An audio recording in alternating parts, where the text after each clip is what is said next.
హల్లెలూయా యేసు ప్రభున్ ఎల్లరు స్తుతించుడి. వల్లభుని చర్యలను తిలకించి స్తుతించుడి.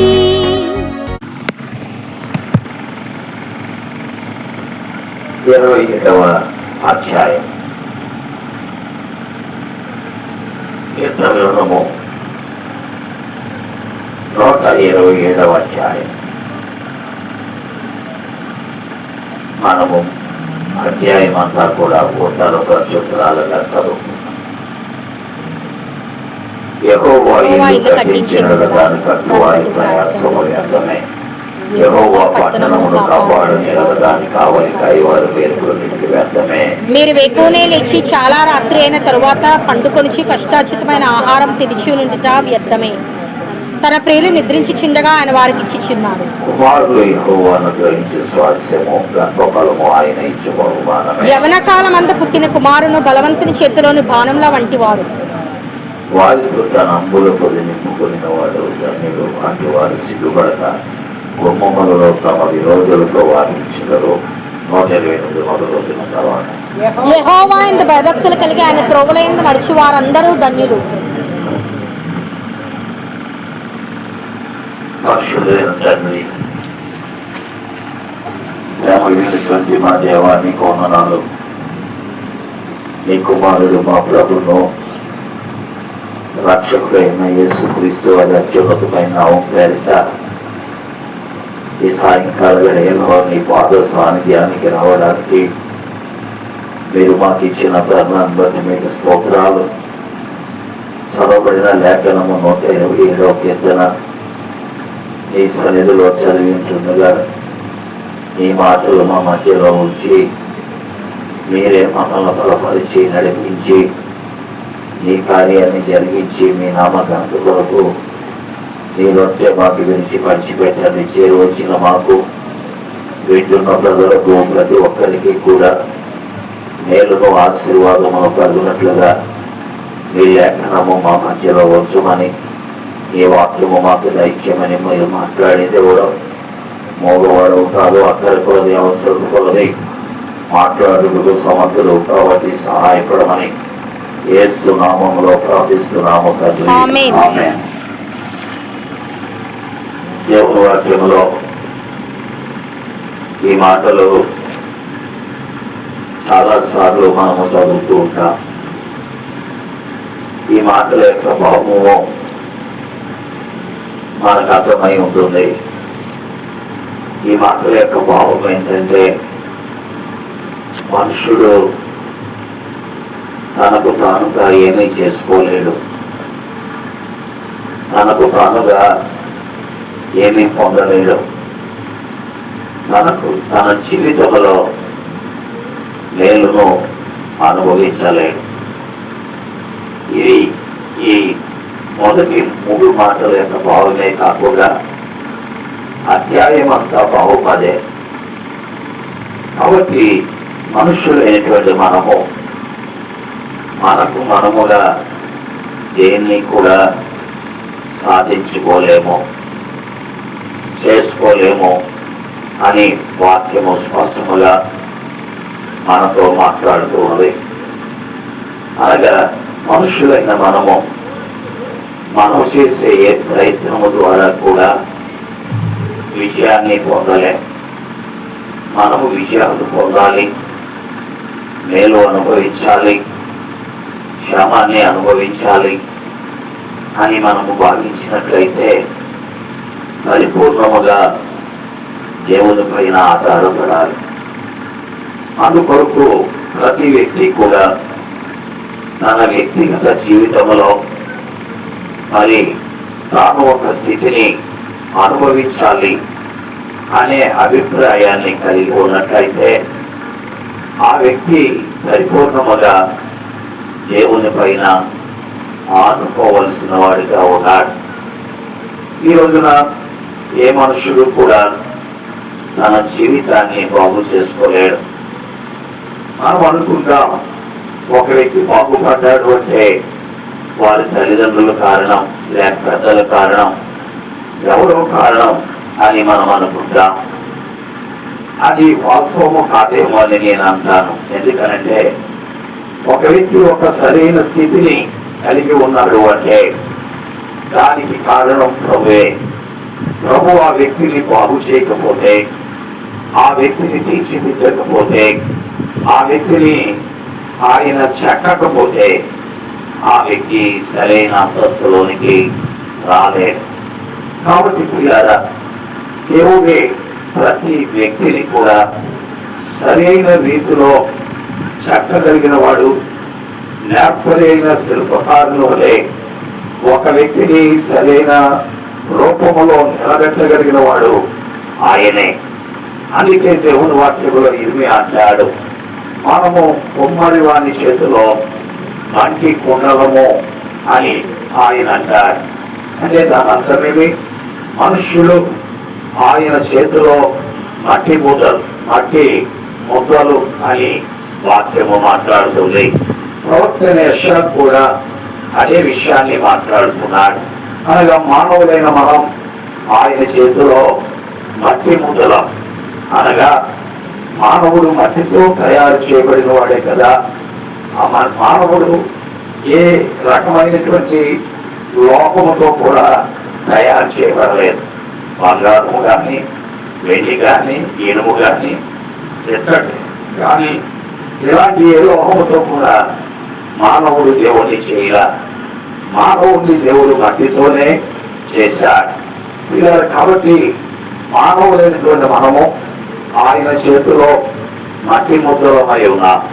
అలాగైతే ఈ మట్టి ముద్దకు ఏ ఆకారాన్ని ఇవ్వాలి, ఏ ఆకారాన్ని ఇస్తే ఈ ముద్ద బాగుంటుంది అని యోచించేవాడు తండ్రి కాదు, తల్లి కాదు, అన్నదమ్ములు కాదు, లేకపోతే ఆ వ్యక్తి కూడా కాదు. ఈ మట్టి ముద్దకు ఏ ఆకారాన్ని ఇవ్వాలి అని నిర్ణయించేవాడు దేవుడు ఒక్కడే. కాబట్టి దేవుడి యొక్క వాక్యములో మనం చూస్తున్నాం, ఆయన తన దృష్టి యొక్క ఇష్టము చొప్పున తన చిత్తానుసారంగా ఎవరికి ఏ ఆకారం ఇవ్వాలి, ఎవరికి ఏ రూపం ఇవ్వాలి, ఎవరికి ఏ స్థితిని కల్పించాలి, ఎవరికి అంతస్తు కల్పించాలి, ఎవరిని ఏ స్థితిలో నిలబెట్టాలి, ఇవన్నీ కూడా ఎవరి చేతిలో ఉంటాయి? దేవుని చేతిలో ఉంటాయి. తల్లిదండ్రులైన మనం చాలా సార్లు అనుకుంటా, మన బిడ్డలను ఫలానా రూపంలోనికి తీర్చిదిద్దాలి, మన బిడ్డలను ఫలానా రూపంలోనికి తీర్చిదిద్దాలి అని అనుకుంటా. ఇలా అది మన చేతిలో లేదు. ఇటీవల కాలంలో ఒక ఇంటికి గుంటూరులో నేను విజిట్ చేసినప్పుడు ఆ సహోదరి అన్నది, మీ పిల్లలు ఏం చేస్తున్నారు అని అడిగింది. అప్పుడు నేను చెప్పా, మీరు చెప్పినప్పుడు అంది, చాలా బాగా వాళ్ళను తీర్చిదిద్దావు అని ఆమె నాతో అన్నది. ఎందుకంటే ఇద్దరు వ్యక్తుల్ని మరి ఇంజనీరింగ్ చేసావు, అలాగే ఒక అమ్మాయిని డాక్టర్ చేసావు అని నాతో అన్నది. అప్పుడు నేనన్నా ఆమెతో, నేను తీర్చిదిద్దలా, వారు దేవుని చిత్తంలో ఆయన ఆలోచనలో అది కావాలని దేవుడు అనుకున్నాడు, ఆ మార్గంలో నడిపించాడు, ఆ రూపంలోనికి వారు వచ్చారు. నేను ప్రయత్నించిన వారు వచ్చి ఉండేవారు కాదేమో. కాబట్టి పిల్లగా దేవుడు మనకి ఇవ్వబడినటువంటి బిడ్డలు ఏ రూపంలోనికి రావాలి, ఏ అంతస్తులోనికి రావాలి, వారు ఏమి కావాలి, వారు ఏమైతే మంచిది, వారు ఏ రూపంలో ఉంటే మంచిది అన్ని నిర్ణయించగలిగిన వాడు దేవుడే. తల్లిదండ్రులు వాళ్ళది కాదు. అలాగైతే ఈనాడు తల్లిదండ్రులు ప్రతి వ్యక్తిని కూడా ఒక అద్భుతమైన రూపంలోనికి తీర్చిదిద్దగలిగిన స్థితి వస్తుంది. అందుకనే తల్లిదండ్రులైనటువంటి వారు, అలాగే వారు కనిపించబడినటువంటి బిడ్డలు అందరూ కూడా దేవుని పైన ఆనుకోవలసిన బాధ్యత ఉన్నది.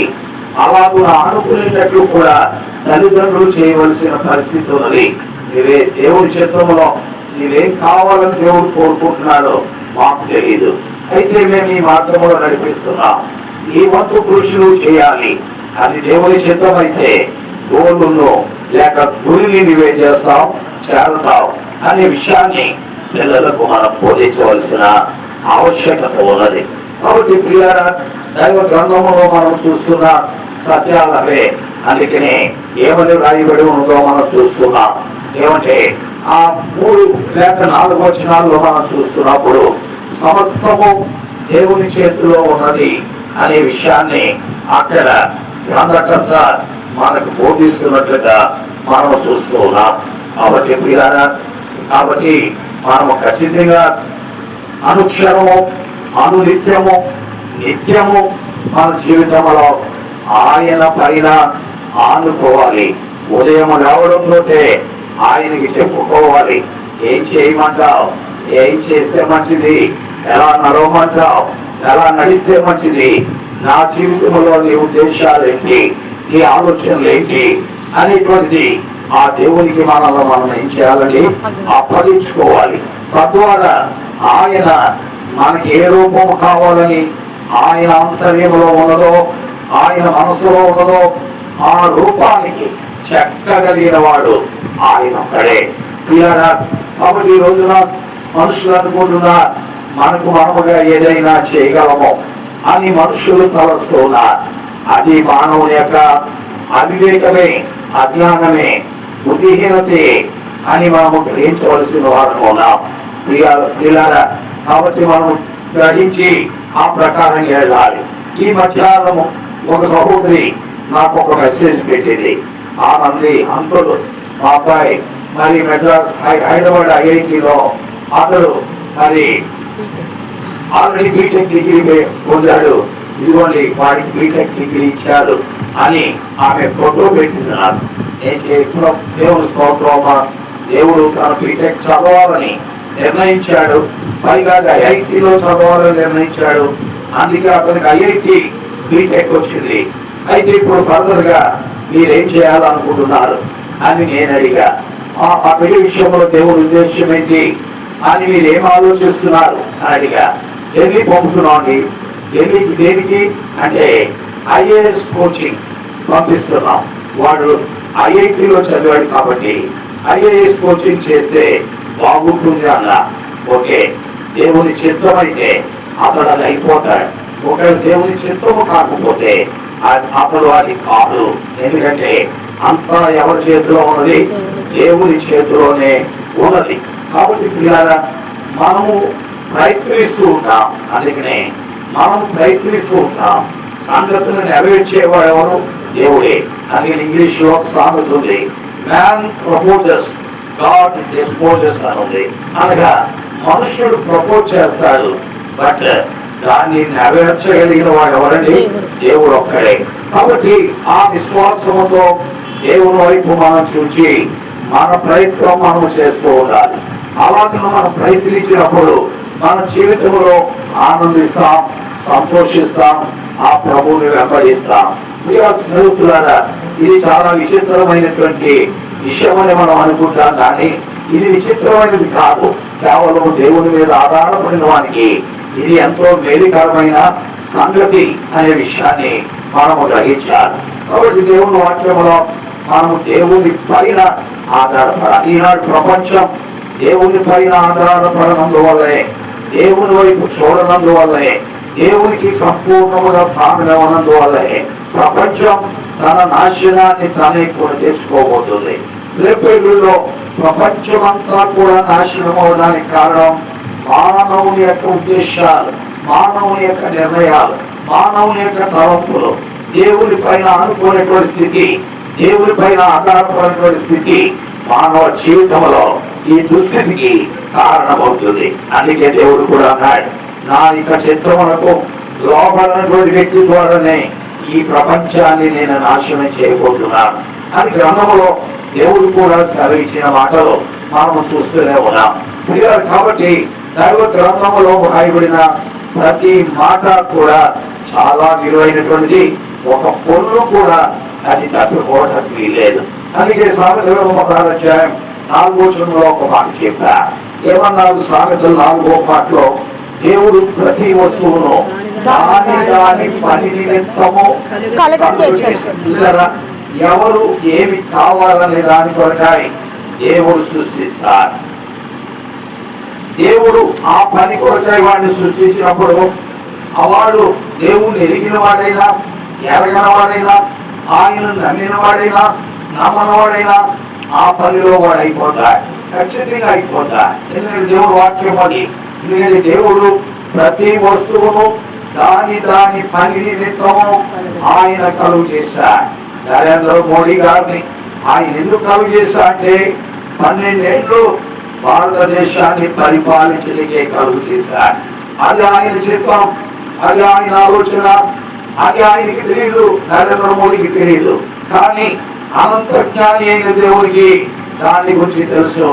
అనంత జ్ఞాని అయిన దేవుడు అతడు ప్రధానమంత్రి కాకముందే ఆలోచించిన వాడు, యోచించినటువంటి వాడు. ఆ మానవ నిర్మాణమైన దేవునికి అన్నీ తెలుసు. కాబట్టి ప్రియారా, మనలను దేని కొరకు చేశాడని ఆ దేవునికి బాగా తెలుసు. కన్న తల్లిదండ్రులకు తెలియదు, కన్న తల్లిదండ్రులు యోచనలు వేరు, దేవుని ఆలోచనలు వేరుగా ఉంటాయి. ఈ విషయాలు మనం గ్రహించినప్పుడు మనము ఇలాగా అశాంతికి గురవుతాం. వీటిని గ్రహించినప్పుడు మనం ఆనందిస్తాం, సంతోషిస్తాం, దేవుని మార్గంలో ముందుకు వెళ్ళిపోతాం. దేవుని వాక్యంలో మనం చూస్తున్నది అదే. ఇలాగున ప్రతి వస్తువును దాని పని నిమిత్తము దేవుడు సృష్టించాడు. దేవుడు ఫరోను సృష్టించేందుకు ఇశ్రాయేలీయులకు జ్ఞానం నేర్పించి దేవుని మీద వారి విశ్వాసం కలిగి ఉండేటట్లు, దేవుని వైపు చూచేటట్లు, దేవుని మహాత్మ్యమును వారు గ్రహించేటట్లుగానే ఆ ఫరోను దేవుడు సృష్టించాడు. ఎందుకు సృష్టించాడు?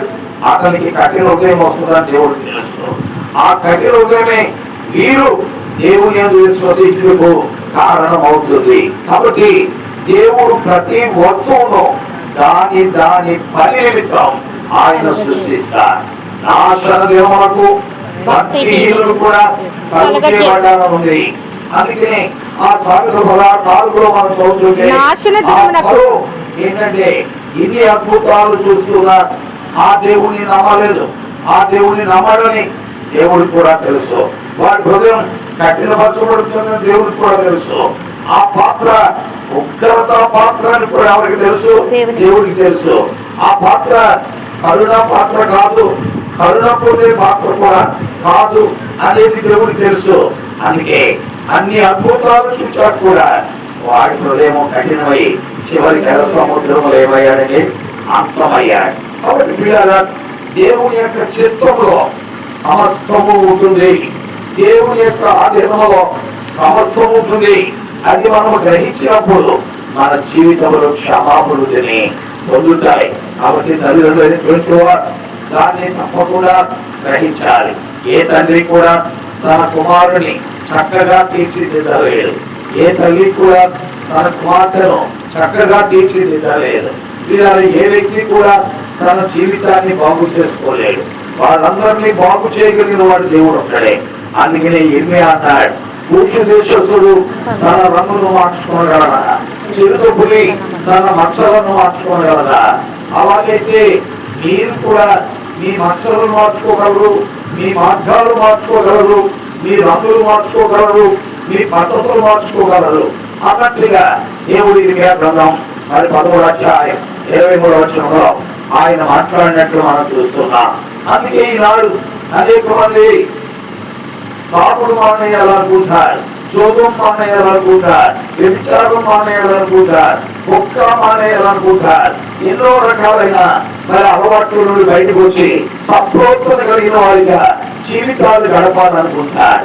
వారి వల్ల ఉందా? అవదు. ఒక దురలవాటు నేర్చుకోవడం నీ వల్ల ఉందేమో, కానీ దాని నుండి బయటికి రావడం మాత్రం అది దేవుడి వల్ల మాత్రమే అవుతుంది. కాబట్టి నీ జీవితాన్ని నీవు తీర్చిదిద్దుకోలేవు, నీ జీవితాన్ని నువ్వు సన్మార్గంలో నడిపించుకోలేవు, నీ జీవితాన్ని యోగ్యమైన ప్రవర్తనతో నువ్వు ఉంచుకోలేవు, నీ జీవితాన్ని సత్ప్రవర్తనతో బాగు చేసుకోలేవు. అదంతా ఎవరి చేతిలో ఉంది? దేవుని చేతిలో. అయితే దేవునికి నేను నువ్వేం చేయాలి? అప్పగించుకోవాలి. అప్పగించుకున్నప్పుడు అది బాగుపడటానికి అసాధ్యమైనటువంటి సంగతి. అందుకనే అనేక మంది జీవితాల్లో వారు మార్పు లేకుండానే మారు మనస్సు లేకుండానే, రక్షణ లేకుండానే, వారి అలవాట్లు మార్చుకోకుండానే, వారి జీవితంలో అదోకత స్థితిలో, ఆ భయంకరమైన దుఃఖతలోనే వారి జీవితంలో అంతమైపోతూ ఉంటాయి. కాబట్టి మనం ఆలోచించవలసిన విషయం, దేవునికి ప్రథమ స్థానం అనేది ఈ లేఖనాల ద్వారా మనం గమనిస్తున్న విషయం. దేవుని వాక్యంలో మనం చూస్తున్నదే, దేవుడు తప్పకుండా మన కోరికలను సిద్ధపజేసి మన ఆలోచనలు యావత్తు సమకూరుస్తారని కీర్తన 20:4 మనం చదువుతున్నాం.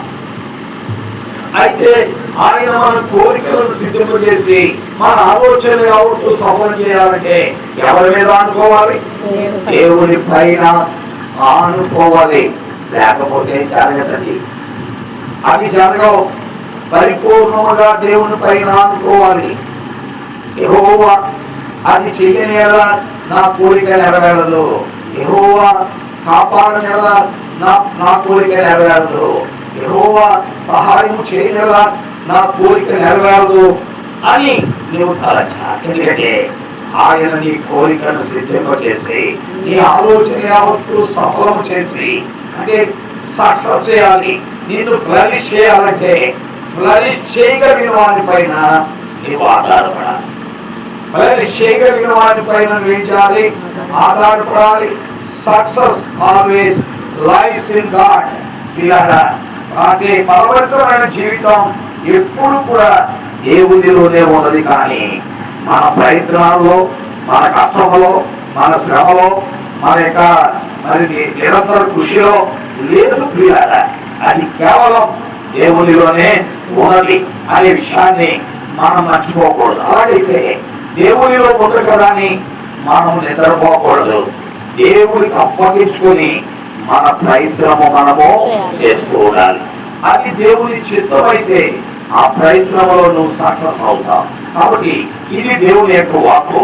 అందుకనే ఆయన నీ కోరికలు సిద్ధింపచేయాలన్నా, నీ ఆలోచన సఫలం కావాలన్నా, కోరికలు సిద్ధింపచేసి ఆలోచనలు సఫలం చేసే దేవుని పైన నువ్వు ఆధారపడి నీ కృషి నీవు చేయాలి.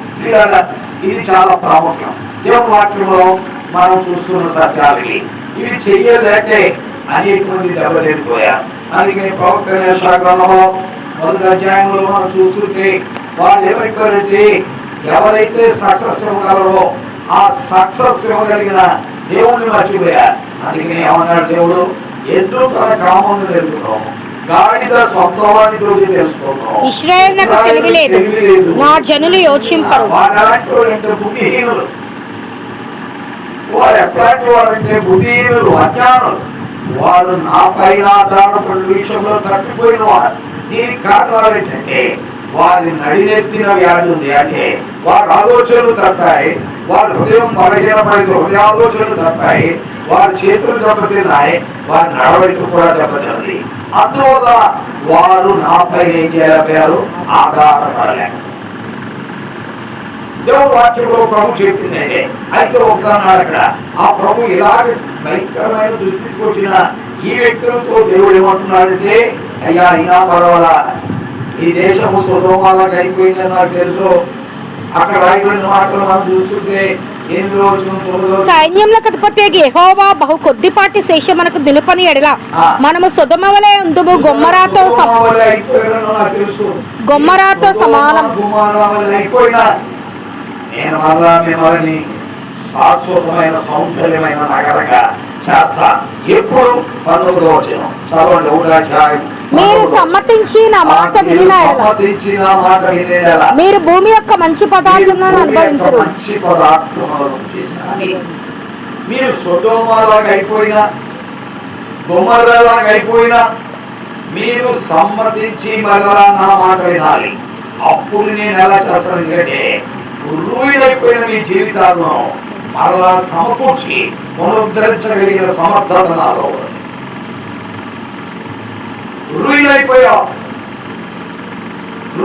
నీ జీవితాన్ని మరలా సమకూర్చి పునరుద్ధరించి బాగు చేయగలిగిన సమర్థత నాలో ఉన్నది.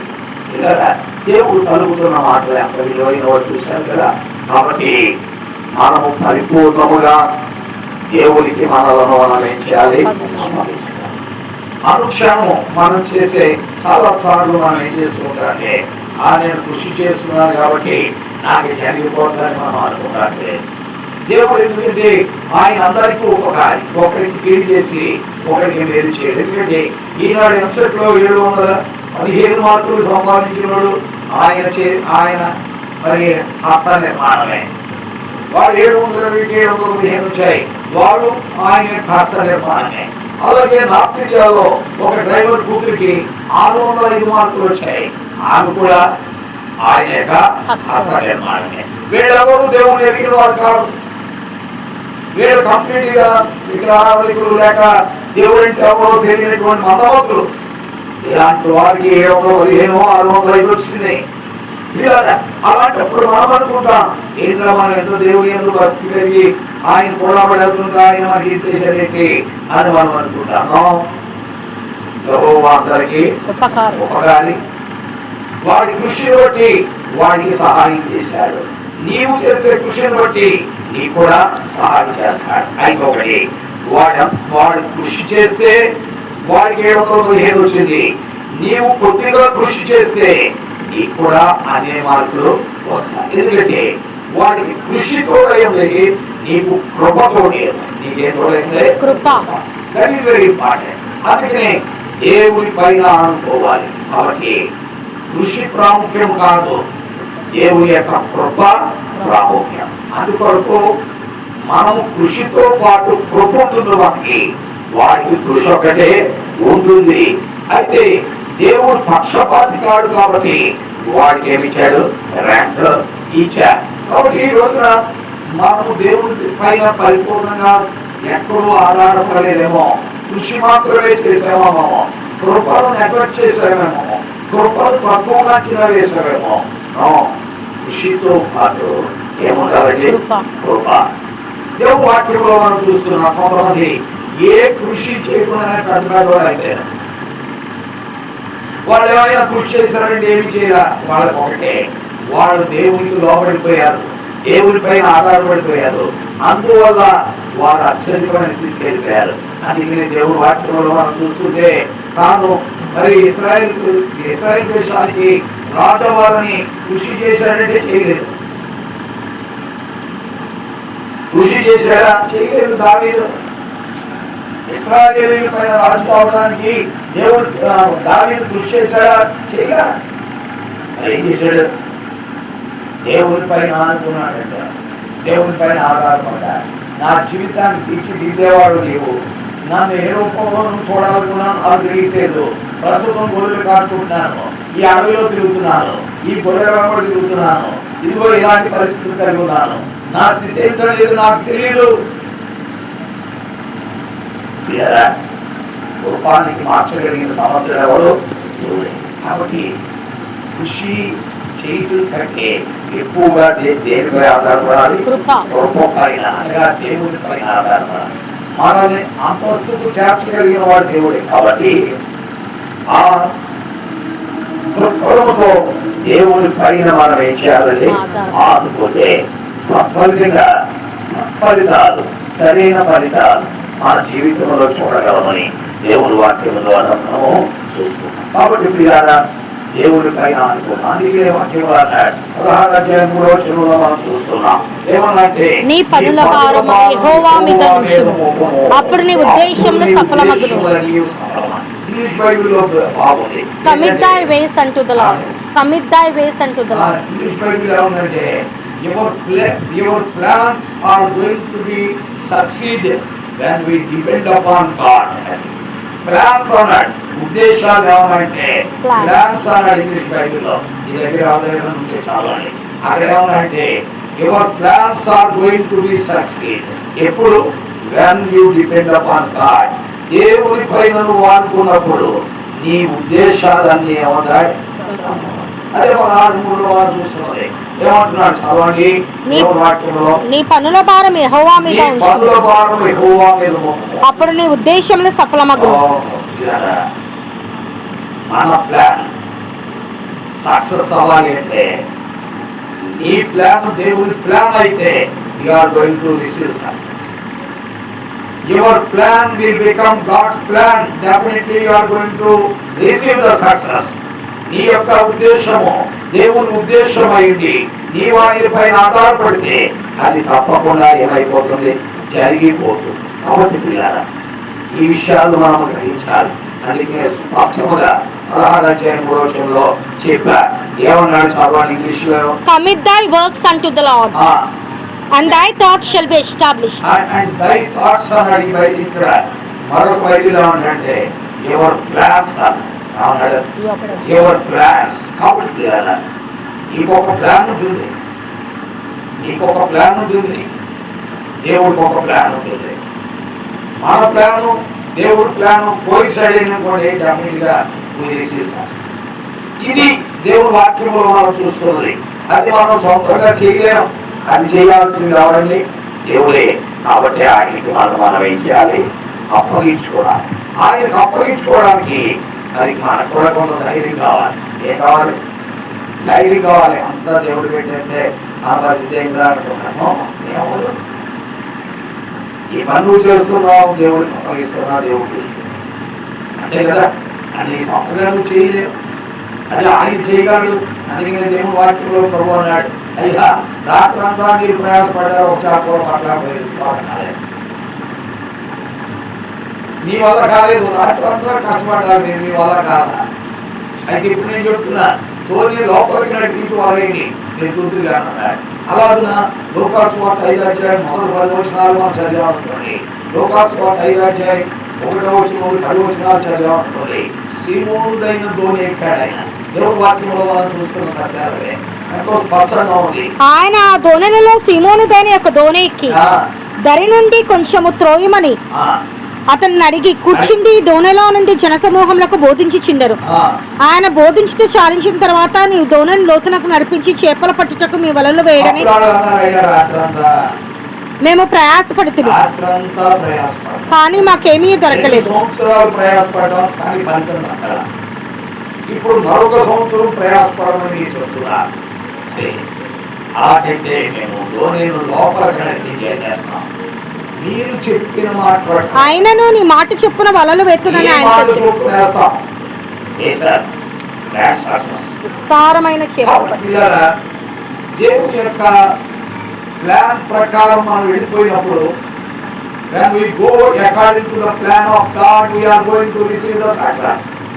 దేవుని యొక్క ప్లాన్ ప్రకారం మనం వెళ్ళిపోయినప్పుడు ఇలా అద్భుతమైన సక్సెస్ వస్తుంది. అది మన వ్యక్తిగత జీవితం కానివ్వండి, మన కుటుంబ జీవితం కానివ్వండి, మన దైనందిన జీవితం కానివ్వండి, అంతేకాదు ఈవెన్ మన పరిచర్య సేవా జీవితం కానివ్వండి. when it is plan of God, you are going to receive the success. దేవుడు తప్పకుండా సక్సెస్ ఇస్తా. అందుకనే దేవుడి పైనే మనం ఏం చేయాలంటే దేవుడి పైనే మనం ఆధారపడి ఆయనకి మనం అప్పగించుకున్నప్పుడు ఆ యొక్క ఫలితాలను మనము చూడగలం. మనము విరజిముకున్నందువల్ల, రాత్రంతా ప్రయాసపడినందువల్ల ఫలితాలు మనం ఏం చేయలేం, చూడలేం. అందుకనే we must always walk in the plan of God.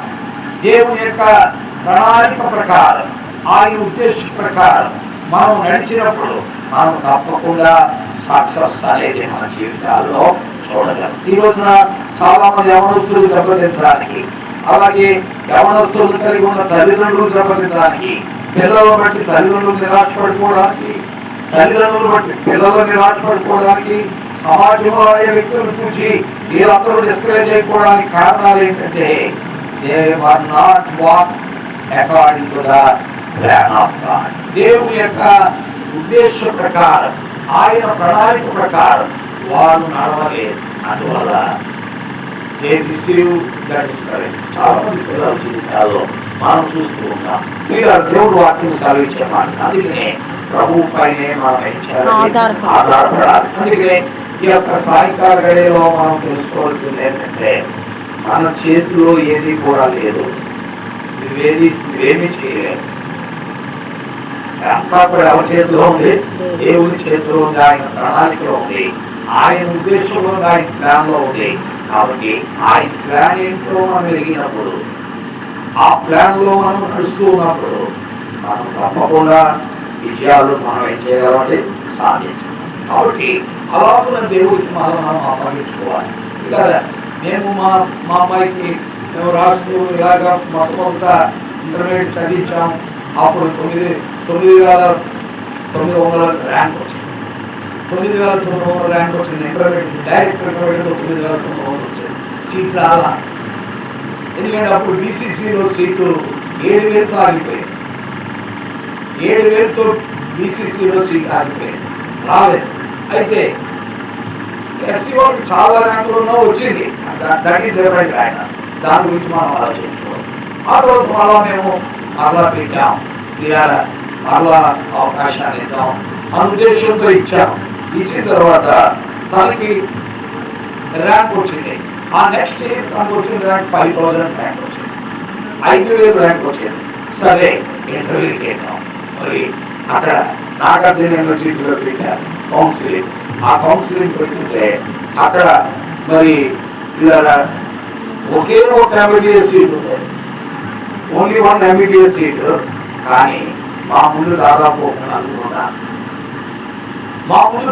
4 ఉన్నారు. వీళ్ళందరూ బీసీసీలే. ఈ 4 బీసీసీలే. మా అమ్మాయి కూడా బీసీసీలే. మరి ఎట్లాగది ఎలా చేయాలి? మేము ఒకవేళ దేవుడి చిత్రం అయితే వస్తుందా, లేకపోతే లేదా అన్న మా బాబు అన్నాను. బీడిఎస్ వస్తే జాయిన్ అయిపోతాం. ఫస్ట్ అటెంప్ట్లోనే 9,900 బీడిఎస్ వచ్చింది. కానీ తను జాయిన్ అవ్వాలి. అసలు కౌన్సిలింగ్ అప్లై చేయలేదు. వద్దనుకుంటే నాకు బీడిఎస్ మాత్రం వద్దాను చెప్పలేదు. మేము కూర్చొని ఉన్నాం. మొట్టమొదటి ఇచ్చాడు, వాడు బీడిఎస్ తీసుకుని వెళ్ళిపోయాడు. రెండో వాడికి ఇచ్చారు, వాడు కూడా బీడిఎస్ తీసుకుని వెళ్ళిపోయాడు. మూడో వాడు ఏం చేశాడు, బీఫార్మసీ తీసుకున్నాడు. బీడిఎస్ కూడా తీసుకున్నాడు. వాడు బీఫార్మసీ తీసుకుని వెళ్ళిపోయాడు. ఆ తర్వాత 4th ప్లేస్ మాదే. అర్థమైంది కదా. వెంటనే బోర్డులో శోధన చెప్పారు. When it is in the plan of God, nobody can stop it. అది దేవుని ప్రణాళికలో ఉన్నప్పుడు ఎవరు కూడా ఏం చేయలేదండి, మనం అక్కడికి వెళ్ళి నువ్వు బీడిఎస్ తీసుకోరా, నువ్వు బీడిఎస్ తీసుకో, నేను ఎంబీబీఎస్ తీసుకోవాలని చెప్పినట్టు లేదన్నా. ఆ కౌన్సిలింగ్ లో కాబట్టి ప్రతిదీ దేవుని ప్లాన్ ప్రకారం ఏమవుతుంది, జరుగుతూ ఉంటుంది. ఆ ప్లాన్ కి మనం సబ్జెక్ట్ అయినప్పుడు దేవుడు తన కార్యాన్ని జరిగించుకోవడానికి అవకాశం. అందుకనే పరిపూర్ణముగా ఎవరిపై ఆధారపడాలి, దేవునిపైనే మనం ఇచ్చాలి. ఆధారపడి మన వంతు కృషి మనం చేయాలి. లేకపోతే మన దేవుడితో మనం అంతా దేవుడు చూసుకున్నాడంటే కూర్చోకూడదు. మనం చేయాల్సిన మరి 100% ఎఫర్ట్ మనం పెట్టాల్సిందే. 100% మన కృషి మనం చేయాల్సిందే. అండ్ దెన్ కేవలం కృషి మీద ఆధారపడకూడదు. రెండోది దేవుడి మీద ఆధారపడి కృషి కూడా మానే. దేవుడు ఎప్పుడు అలాంటి విషయాలు చెప్పాడు. అలాగే ఆయన రైతు సాపడిపోతుగా పడుకొని చూసుకుంటానని దేవుడు ఎప్పుడు కూడా ఎవరికి చెప్పడు. ఏ వ్యక్తికి కూడా నువ్వు సోమరిపోతుగా పడుకో అంతా చూసుకుంటానని ఏ వ్యక్తికి దేవుడు చెప్పడు. నీ పని నువ్వు చేయి, నా పని నేను చేస్తాను.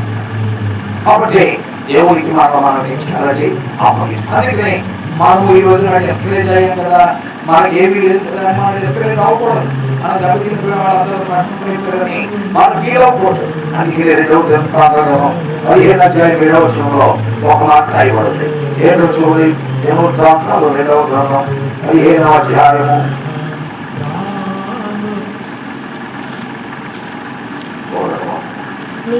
కాగా మీరు బలహీనులు కాక ధైర్యం వహించుడు, మీ కార్యం సఫలమగును. Don't be discouraged. Be strong. I am going to give the success. కాగా మీరు బలహీనులు కాక ధైర్యం వహించుడు, మీ కార్యము సఫలమగును. కాబట్టి మనం బలహీనులుగా అవ్వడాలే వాళ్ళందరూ వచ్చేసింది. ఆ రోజు యాక్చువల్గా చాలా మంది మీ అమ్మాయిని నువ్వు పొరపాటు చేసేవాడే, అది అలా దాని సర్టిఫికేట్ రిజర్వేషన్ పెట్టుకుని మీకు వచ్చేసింది. అది ఇదని నానా రకాలుగా. ఎందుకంటే 14,000 వచ్చింది, 16,000 వచ్చింది ఆ సంవత్సరం సీట్. మా అమ్మాయి 9,000 ఇచ్చారా అంటారు. అయితే మీరు బలహీనులు కాక ధైర్యము వహించుడి, మీ కార్యము ఏమవుతుంది సఫలమగును. ఆ రోజుల్లో దేవుడు నాకు ఇచ్చిన మాట ఇదే 15 అధ్యాయం 2వ గ్రంథాంతం 15 దీని మీద డిపెండ్ అయ్యి ప్రభు కార్యాలు చేసేవాడు ఎవరండి? ప్రభువే. మానవ చేయలేరు, మన వల్ల కాదు, మన వల్ల కాదు. ఆ రోజు దేవి పోషణలోనే చదువుతుంటే ఈ వచనం ద్వారా దేవుడు మాట్లాడితే మేము అడుగులు ముందుకు వేస్తాం. కాబట్టి దేవుడు తన వాక్యం ద్వారా మనల్ని బలపరుస్తాడు, తన మాటల ద్వారా మనల్ని బలపరుస్తాడు. అందుకే ప్రతిదినం మానకుండా వాక్యం చదవండి, ప్రతిదినం మానకుండా వాక్యంపై ఆధారపడండి. దేవుడు ఏ వచనం ద్వారా ఏ మాట ద్వారా మనతో మాట్లాడుతాడనేది మనకి తెలియదు. కాబట్టి దేవుడు వాక్యం ఏంటో ప్రియులారా, మానవ జీవితంలో మనుషుల యొక్క ప్రయాణంలో దేవుని యొక్క పరిశుద్ధమైన వాక్యం పైన ఆనుకుని, దేవుని మాట పైన ఆనుకునే మనం ముందుకు సాగాలి. ఇలా దేవుడు మరి పరిచర్యలో కూడా నాకు అలాంటి అవకాశాలు ఇచ్చాడు. ఇలా కూడి వెళుతున్నప్పుడు దేవుని అడిగా, మరి ఎక్కడ కలుగుతున్నాం, నీ చిత్రం ఏంటి అని అడిగితే దేవుడు వాగ్దానం ఇచ్చాడు. 2వ అధ్యాయం 4వ వచనం ఏమన్నా అంటే, ధైర్యం తెచ్చుకోండి, పని జరిగించుడి, నా ఆత్మ మీ మధ్య ఉన్నదన్నాడు. నేను పట్టుకున్న మాటలే, దాన్ని బట్టి ముందుకు వెళ్ళాం, పరిచర్య దాన్ని బట్టే కూర్చుని వెళ్ళాం, దాన్ని బట్టే పాని వెళ్ళాం. దేవుడు చెప్పిన ఏ మాట అయినా దేవుడు చేయగలిగినటువంటి సమర్థుడు. ఇలా అందుకే మనము ప్రభు పైన చేయాలి, ఆధారపడాలి. దేవుడి దగ్గరికి వెళ్తే మనల్ని ధైర్యపరిచేవాడు, మనల్ని బలపరిచేవాడు, మనల్ని ప్రోత్సహించేవాడు ఎవరంటే ప్రభువే.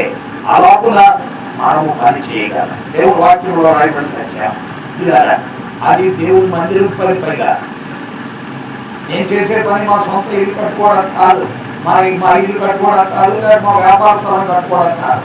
దేవుని మందిరం పడిపోతాయి. దేవుడిని అడిగినప్పుడు దేవుడు చెప్పిన మాట. కాబట్టి ధైర్యం తెచ్చుకుని పని జరిగించు. మనం వ్యక్తిగత జీవితం కానీ, కుటుంబ జీవితం కానీ, లేక మన విద్యార్థి జీవితం కానీ, లేక మన పరిచర్య జీవితం కానీ, ఏ పరిస్థితిలోనైనా మనలను బలపరిచి ఆయన ప్లాన్ ప్రకారం నడిపించగలిగిన సమర్థుడు మన ప్రభు. ఆయన పైన మనం ఏం చేయాలని ఆనుకుంటే ఆయన కార్యాలు చేస్తాడు. దేవుడు వాక్యంలో మనం ముగిద్దామిక. దేవుడు వాక్యంలో మనం చూస్తున్నాం. ఇంకొక ముందుకెళ్దాం. ఎబ్రియులకు రాసిన పత్రిక 10వ అధ్యాయము 1వ వచనాన్ని మనం చదువుతాం. ఇక్కడ ప్రభు మాట్లాడుతూ కలుగుతున్న మాటలు మనం చూడదాం. ఎబ్రియులు 10. కాబట్టి మీ ధైర్యం విడిచిపెట్టకుడు, 35. కాబట్టి మీ ధైర్యం విడిచిపెట్టకుడు, దానికి ప్రతిఫలంగా గొప్ప బహుమానం కలుగును. మీరు దేవుని చిత్తమును నెరవేర్చిన వారే వాగ్దానము పొందు నిమిత్తము మీకు ఓర్పు అవసరమైనది. మీ ధైర్యం విడిచిపెట్టకుడు, దానికి ప్రతిఫలంగా గొప్ప బహుమానం కలుగును. మీరు దేవుని చిత్తమును నెరవేర్చిన వారే వాగ్దానం పొందు నిమిత్తం మీకు ఓర్పు అవసరమైనది.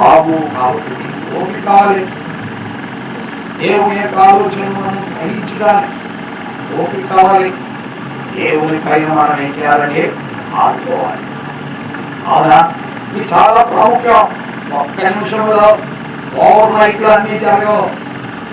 ఒక్క రాత్రిలో అన్ని జరిగిపోవాలంటే ఇలాగా ఎస్టీడీ వడ్డీకి వెళ్ళాలన్నా అర్థమైందా? ధనవంతులు ఒక్క రాత్రిలో మనం ధనవంతులు అయిపోవాలంటే అలాంటి పనులు చేయాలి. అయితే దేవునిపై ఆధారపడి మనం ముందు పెడుతున్నప్పుడు క్రమముగా మనల్ని ఆయన ఏం చేస్తారు? ధనవంతులుగా చేయగలం. ఓవర్ నైట్ లో చేయలేడు. అందుకనే ఆ యొక్క విశాఖతో అన్నాడు, ఆ సంవత్సరం విత్తనం వేసి 300 ఫలం పొందాడు. బాగుంది, దేవుని స్తోత్రం. అతడు ఆగిపోయాడా? ఆగల. అతడు క్రమముగా మిక్కిలి గొప్పవాడు వాడుకుని 26 అధ్యాయం 12, 13, 14 వచనాలు మనం చదువుతున్నాం. ఆది కాండంలో ఏముంది? ఆది కాండం 26 అధ్యాయం 12, 13. ఇస్సాకు ఆ దేశమందున్న వాడే విత్తనం వేసి ఆ సంవత్సరం నూరంతల ఫలం పొందెను. ఆ సంవత్సరం 100 ఫలం. యెహోవా అతను ఆశీర్వదించిన కనుక ఆ మనుషుడు గొప్పవాడైన అతడు మిక్కిలి గొప్పవాడగు వరకు దేవుడే వారిని ఆశీర్వాదాలు. ఆ సంవత్సరం 100 ఆశీర్వాదాలు ఇచ్చాడు. ఇస్సాకు అది అయిపోయింది. నెక్స్ట్ ఏం జరుగుతుంది చదవండి. అతడు మిక్కిలి గొప్పవాడగు వరకు క్రమక్రమంగా అభివృద్ధి పొందుచూ వచ్చెను. మిక్కిలి గొప్పవాళ్ళ వరకు డే బై డే డెవలప్ అవ్వాలి. ఒక రోజులో ఓవర్ నైట్ రావాలి. ఓవర్ నైట్ లో మనం అయ్యామా? ఒకేసారి పాపం అయిపోతాం కూడా. ఒకేసారి దిగజారిపోతాం. ఓవర్ నైట్ లో మనం అవ్వలేం. క్రమక్రమం కావాలి. క్రమక్రమం కావాలి. ఇలా ఒక వ్యక్తికి పరిపూర్ణమైన సేవకు రావడానికి takes 20 years time అని ఒక దైవజనుడు రాశాడు వస్తున్నాం. అప్పుడు ఒక పరిపూర్ణమైన సేవకుడిగా దైవత్వం కలిగిన వ్యక్తిగా మారాలంటే he needs 20 years time అని చెప్పాడు. అతని పేరు Liam homes. Is a pastor in a church of United states of America. ఆయన చెప్పిన మాట ఏంటంటే ఒక పరిపూర్ణమైన వ్యక్తిత్వం రూపంలో దైవజనుడు కావాలంటే దాంట్లో నీడ్స్ 20 years time. దేవుడు వాక్యం ఈ రోజుల్లో జరగట్లా. దానివల్లే పరిచర్య దెబ్బతింటే కదా రాకపోయిన పరిస్థితులు కూడా ఒక్క నైట్లో మనం అవ్వలేం. ఒక్క నైట్లో పరిపూర్ణతలోకి మనం రావలేం. ఒక్క సంవత్సరంలో రావలేం. 2 సంవత్సరాల్లో రాలేం. ఆ దైవజనుడు ఎంత గొప్పవాడు. ఆయన దాదాపు చాలా పుస్తకాలు రాశాడు. ఆయన రాసిన పుస్తకాలు నా దగ్గర దాదాపు ఒక 15 దాకా ఉన్నాయి. ఈ బాక్స్ రాశాడు. అలాంటి గొప్ప వ్యక్తి ఒక పుస్తకం అన్నాడు. ఒక్క రాత్రిలో మనం కుర్రోడు ఇంటర్మీడియట్ అవడం సెట్ అయిపోవాలని కావలేదు. డిగ్రీ 4 సంవత్సరాలు బీటెక్ అవడం అవలేడు. ఆ తర్వాత 3 సంవత్సరాలు ఎన్నో ప్రాక్టీస్ చేస్తే కానీ అవలేడు. అక్కడికి ఆ 2+4 ఎంత అయింది? 6+3 ఎంత? 9. ఈ 9 సంవత్సరాలు కష్టపడితే 10వ సంవత్సరంలో స్టేటస్కి వస్తాడేమో. ఒక్క రాత్రిలో వాడు బీటెక్ కావడంతో అయిపోతాడు. ఈయన ఎంబీబీఎస్ చదివిన డాక్టర్ కానివ్వండి, ఒక పీజీ కోర్స్ చేసిన డాక్టర్ కానివ్వండి, ఒక స్థితికి రావాలని రావలేడు. వాడు ఎంబీబీఎస్ అవడంతో ప్రాక్టీస్ మొదలు పెడుతూ ఉంటాడు. పీజీ అవడంతో ప్రాక్టీస్ మొదలు పెడుతూ ఉంటాడు. ఇలా ప్రాక్టీస్ లో కూడా ఒక 5 years అయిన తర్వాత వాడి కాన్ఫిడెన్స్ వస్తుంది. కాన్ఫిడెన్స్ వచ్చిన తర్వాత వాడే ఓన్గా ఆపరేషన్స్ చేస్తాడు. కాబట్టి ఒక వ్యక్తి ఒక స్థానానికి ఎదగాలంటే క్రమక్రమముగా ఎదగాలి. క్రమక్రమముగా ఏం చేయాలండి? దేవుడు వాక్యంలో మనం చూస్తున్నాం. ఏం రాయబడింది? ఇప్పుడు అతడు నిత్యం గొప్పవాడు వరకు క్రమక్రమంగా అభివృద్ధి పొందుచూ వచ్చెను. అవ్వలేదంటే బాగున్నాయిగా అవ్వాలంటే వాళ్ళ దగ్గర అక్కడేమో మామూలుగా సెంటిమెంట్గా ఉంది, రాత్రులేమో దొంగగా ఉన్నారు, కత్తులు కట్టాడుతూ ఉంటాడు. అక్కడేమో చెట్లు కట్ చేసుకుని తిరుగుతాం. రాత్రులేమో దొంగ. అప్పుడేమన్నా అది ఎంతకాలం? అది ఎంతకాలం? అందుకనే దేవుని దృష్టిలో మనం వర్ధిల్లాలంటే ఇక్కడ మనకు కావాల్సింది యథార్థత అవసరం. అందుకనే 2వ అధ్యాయం 7వ వచనం సామెతల గ్రంథంలో మనం చదువుతున్నాం. ఏం రాయబడి చదవండి. సామెతల గ్రంథం 2వ అధ్యాయం 7వ వచనంలో మనం చూస్తున్న సత్యం అదే.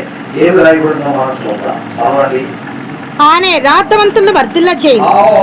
ఆయన యథార్థవంతులను వర్ధిల్ల చేయును. యుక్త మార్గము తప్పక నడుచుకుని వారికి ఆయన కేడముగా ఉన్నాడు. యుక్త మార్గము తప్పక నడుచుకుని వారికి ఆయన కేడముగా ఉన్నాడు.